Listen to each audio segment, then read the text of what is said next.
Lafim-baovao mahakasika ny fampiasana ny lalana sy ny fitaterana kosa nisokatra tamin'ny fomba ofisialy androany lehilahy atrikasa goavana mahakasika indrindra ny lalana sy ny fitaterana ary ihany koa ny fampiasana izany ny kondo niaraka tamin'ireo tompon'andraikitra samy hafa moa ireo mpiantsehatra rehetra mampiasa ity foto-drafitrasa ity.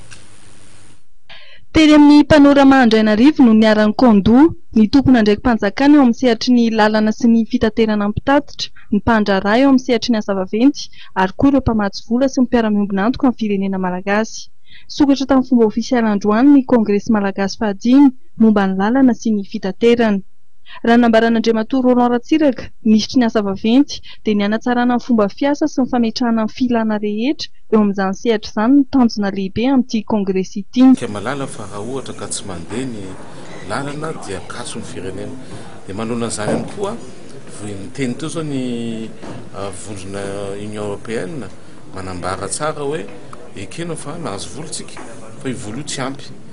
Dia manodidina an'io congrès ihany koa zany dia iantso zahay avy ato ministère ny mpamatsy vola rehetra zay afaka manampy antsika ary mpamatsy vola vaovao ihany koa afaka manampy antsika satria raha ohatra jerevana ny vola azontsika zany zao tsy ampy kely de kely ambany loatra dia tsy betsaka zany zavatra ho vitasika dia mila mitady vola aingana mba ahafahantsika mamita ny zavatra rehetra.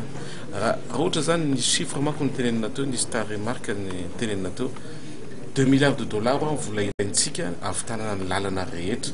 Io lalana rehetra io no dikan'izany voakasika an'izany ny route nationale fa voakasika an'izany ihany koa ny route provinciale sasany d'intérêt provincial fa ny route communale tsy voakasika fa 2 milliards de dollars zay raha azontsika zay tena azany vitantsika mahazo an'izany satria tsy revintsika zao raha Mali fotsiny dia nahazo 3 milliards de dollars vao mivoaka ny crise izy. Ny Benin zao vao nahazo 12 milliards de dollars. Dia tsika zany mba miezaka koa mba mahazo vola faran'izay betsaka zay vitantsika azo mba hahavitana lalana.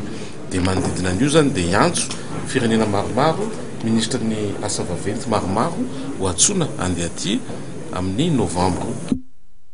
Fa eo andanin'izany ihany koa dia manana ny etaetany ihany koa ireo mpampiasa lalana sy mpitatitra indrindra eo amin'ny kalitaon'ny lalana eto Madagasikara. Ny karazan'ny lalana eto amintsika aloha en général aloha dia ny karazan'ny lalana izay misy eto amin'ny firenena no tena olana manay mpitatitra na eo amin'ny norme ny habeny sy ny ateviny zany daholo ny olana raha ny resaka lalana no jerena.